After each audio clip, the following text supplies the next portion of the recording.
I whispered to myself in shock. I couldn't believe it. I couldn't unlock the door. It had been a long and exhausting day at work, and all I wanted was to go inside and rest. But instead, I found my personal belongings thrown carelessly in front of the entrance, as if they were garbage. I looked at the door and noticed something was different. It looked like it had been changed. No matter how hard I tried, the key wouldn't turn. It was as if the door was refusing to let me in. This was the last straw. I had been through so much over the years while living with my in-laws. Every day had been a struggle, and this moment made it clear. I could not stay there any longer. I made up my mind. I would not step foot in that house again. I gathered my things, packed them into my car, and decided to go back to my parents' home. It felt like the only place I could truly find peace. Months passed, and I tried to move on with my life. Then, out of the blue, I received a message from my in-laws. It was unexpected, and for a moment, I wasn't sure how to feel. The connection between us had seemed broken, yet here they were, reaching out. Let me introduce myself. My name is Olivia, and I am 36 years old. My husband, Henry, is 6 years younger than me. I have always been dedicated to my career. In fact, before I got married, I never thought much about relationships. I had never been on many dates and didn't feel the need to settle down. Marriage wasn't something I had planned for myself. But Henry was different. He worked under me at my job and was persistent in his pursuit. He made it clear that he wanted to be with me and promised that I wouldn't have to give up my career after marriage. He said he would take care of the household chores so I could continue working.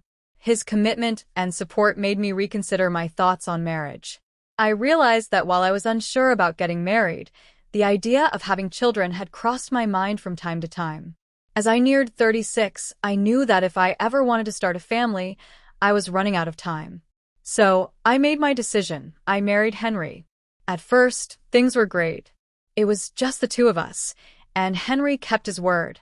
He supported me in my career and handled most of the household responsibilities. I appreciated his efforts, and life seemed smooth. But then, everything changed. About 7 months into our marriage, tragedy struck. Henry's father passed away suddenly. He had always been a healthy man, so his death was a complete shock to everyone. My mother-in-law and Henry's younger sister, Helen, were devastated. They said they couldn't manage on their own and needed our support. Helen, who is 34, works as a freelancer. She earns a decent income, but she spends a lot of her time and money on her hobbies. Because of this, she isn't financially stable. My mother-in-law also struggled to cope with the loss. They both expected us to step in and help them. That's when everything in our lives started to change. I always thought Helen should find a full-time job. Whenever she and my mother-in-law came to talk to me, Henry would bring up the idea of all of us living together. Olivia, have you thought about moving in with my mom and sister? You can keep freelancing as usual, and having them around would make house chores easier. What do you think? Henry asked me one day. I hesitated before answering. I'm fine with keeping my work schedule, but I don't know about taking on more chores. If your mom moves in and we're helping her, shouldn't she be responsible for most of the housework? Henry nodded. Fair point. I'll talk to my mom and Helen about it. Please think about it, and we'll wait for their response. I had my own life and financial matters to consider, so I made sure to tell Henry that I wanted everything carefully planned. It might have seemed cold, but I knew that caregiving required proper preparation. In the end, Henry assured me that his family would handle all the housework. I even thought about asking for a written agreement, but decided against it. Since they were family, I chose to trust them, and we moved into Henry's family home. On our first day there, I went to greet my mother-in-law. I'm looking forward to living together. As Henry mentioned, I'll continue working as usual, so I hope you and Helen can manage the house chores, I said politely. She didn't even look at me before replying. Why did Henry marry someone like her? She works, so all the chores will fall on me?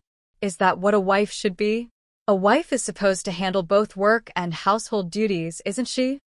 I couldn't believe what I was hearing. She wanted to do everything herself, but also seemed to blame me for it. Her words were loud and clear, and then she just walked away. This wasn't what I had expected at all. I stood there, feeling uneasy about our future in that house. Later, as we unpacked our belongings in silence, Helen suddenly appeared at the doorway. She looked at me with disapproval and said, "I ended up with a less than adorable sister-in-law. Poor Henry." With that, she left just as quickly as she had come. First, my mother-in-law had made me feel unwelcome, and now Helen was doing the same. I could already tell that living here was going to be much harder than I had imagined. I couldn't understand why they wanted to live with me after speaking so badly about me. Later, I realized it was all about my money.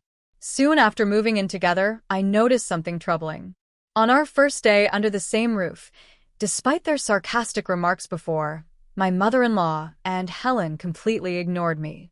They only prepared meals when my husband was home, but never offered to help with cleaning or laundry for me. I tried to bring up their broken promises several times, but whenever I politely addressed my mother-in-law as ma'am, she would glare at me and walk away, making it clear she didn't want to talk. Helen didn't ignore me as openly, but I still felt like I couldn't speak up against either of them. Over time, doing my own laundry and cleaning up after work became my daily routine. I wanted to tell my husband about how they were treating me, but I hesitated because I felt sorry for him. However, things got even worse when they started having financial troubles. They began pressuring me for money, though they avoided asking directly. Instead, they left notes under my food. Just today, I found a note from my mother-in-law. "We're struggling this month. Could you lend us $500? I thought about discussing it with my husband, but he was also short on cash because of his social life and drinking habits. He often asked, "Can we cut down on expenses this month?"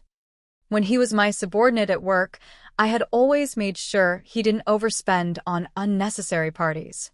But after switching departments post-marriage, he found it hard to refuse invitations, and these costs kept adding up. It was difficult for me to bring up my in-laws' financial demands with him. So, reluctantly, I gave in and treated the money as a loan. This pattern continued for 3 years.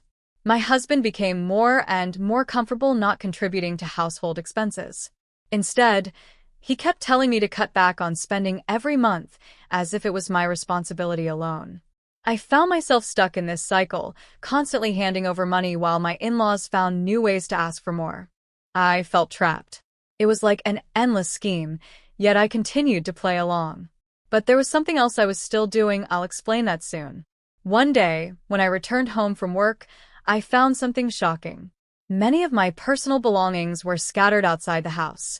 I walked closer, trying to make sense of what had happened. I realized that the scattered belongings were mine. My heart pounded with anger. How could they treat my things so carelessly? Furious, I marched up to the front door and tried to unlock it, only to find that my key no longer worked. They changed the locks while I was gone. I muttered in disbelief. "I can't take this anymore." As I stood there, overwhelmed with frustration, my eyes fell on a piece of paper placed beneath my belongings. I picked it up and read the cruel message. "Don't ever come back. We don't want to see your face. Consider yourself lucky we didn't throw away your stuff." I clenched my fists.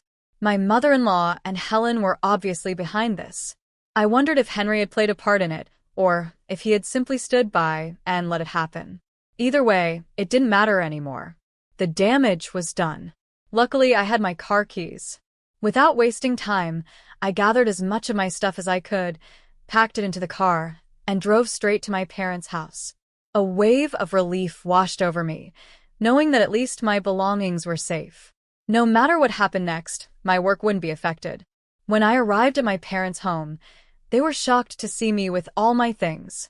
But their reaction quickly turned into warm concern as they welcomed me back. It had been 3 years since I had spent any real time here.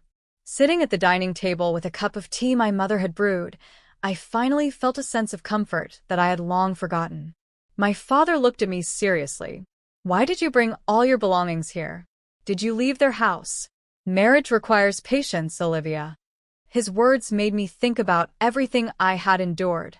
For 3 years, my interactions with my mother-in-law and Helen had been minimal, except for the constant notes demanding money. Henry had become completely dependent on my income, treating me like an ATM rather than a partner. I had tolerated everything until now. When I explained everything to my parents, they listened with empathy. My mother sighed, "Olivia, you've been patient enough. We won't ask you to suffer any longer. Now that they've driven you away, there's no reason to go back." "Maybe you should think about sending Henry divorce papers," my father added. "He seemed like a decent man when you married him, but money changes people." It's unfortunate. Hearing their support brought unexpected tears to my eyes. For the first time in years, I felt truly understood. "Has it been that hard on you?" my father asked gently. I wiped my eyes and smiled. "No, it's just, I haven't felt this level of kindness in a long time. It's comforting." I took a deep breath and nodded. "You're right, Dad. I'll send Henry the divorce papers. But I want to watch the situation for a little while. I have a feeling something interesting is going to happen soon." I had a feeling that something was about to happen soon, and surprisingly, it did, just 4 months later. By then, I had moved out of my parents' home and settled into a new apartment of my own. For the first time in a long while, I had full control over my earnings and could spend my money however I pleased. I hired a housekeeping service to take care of the chores, which allowed me to truly enjoy my free time. I treated myself to shopping trips, small vacations, and things I had long wanted but never felt free to buy. Every day, I appreciated the value of my hard-earned money even more. Looking back, I couldn't understand why I had endured those 2 miserable years. It dawned on me that maybe I had been manipulated by my in-laws, tricked into sacrificing my own happiness for their benefit. Then, exactly 4 months after they threw me out and changed the locks, my phone buzzed unexpectedly. At first, I ignored the call, but then it rang again, and again, a 5th time in quick succession. Something must be wrong, I thought. I picked up the next call, and before I could even say a word, another call came through. "Olivia, where are you? I went to your parents' house, but they wouldn't tell me anything. I also tried your workplace, but they wouldn't tell me either." It was my mother-in-law. This was someone who had ignored me for 3 years, yet now she was calling me in a panic. Her voice sounded hesitant, even nervous. I remained silent, waiting to see what she would say next. "Hello? Are you still there? Please come back soon and restore our lives. We can't even afford to go out and enjoy ourselves anymore. What are we supposed to do now?" I almost laughed. She was more worried about her leisure time than the fact that they had kicked me out. I thought cutting back on spending would be enough, but clearly it's not. Our phone and electricity are about to be cut off. We're at our wits' end. Please come back immediately. Did she really not see the irony? Shouldn't she start by apologizing for throwing me out? I waited, but no apology came. "Olivia, are you listening? Don't you care that we're struggling?" she added, sounding frustrated. Realizing she had no sense of remorse, I ended the call without a word. The next day, my phone rang again. This time it was Helen. "Olivia, why did you ignore Mom's call yesterday? We're in trouble, and you didn't even try to help." She couldn't even tell if you were listening. Ignoring calls like that is really immature, you know. I sighed. Of course, Helen would call to scold me. For 3 years, they had ignored me, treated me like an outsider, and only spoke to me when they wanted money. And now, suddenly, I was the one in the wrong. I couldn't believe her nerve. I thought about staying on the call a little longer, but without an apology, I had no reason to respond. I heard from Mom that we're having financial troubles at home. Our phone and electricity might be cut off soon. Without air conditioning in this heat, we could suffer from heat stroke. Can you live with that? If our phone gets disconnected, how will we reach you? So please come back and help us pay the overdue bills." Her selfish demands made it easy for me to ignore her. "Hey, are you listening? You haven't said a word." "Oh, are you still upset about what happened 4 months ago? That was just a joke. You're overreacting. As an adult, you should know the difference between a joke and something serious. Stop being stubborn and come back home." They had thrown out my belongings like trash and changed the locks, so I couldn't get in. That was a clear message for me not to return. Now, they were trying to convince me that it was just a joke? How could I believe that when Helen didn't even bother apologizing? I decided to end the call. There was no point in wasting more time listening to her nonsense. The next day, I received a call from my husband. "Hello, Olivia. I'm sorry. My mother, my sister, and we all realize we've done terrible things. Can you come back? Our household is falling apart. We're out of money. Everyone is on edge, and tensions are high. We sincerely apologize and want you back. Please." At least my husband understood the need to apologize, but it was far too late. Why had he ignored me for 4 months?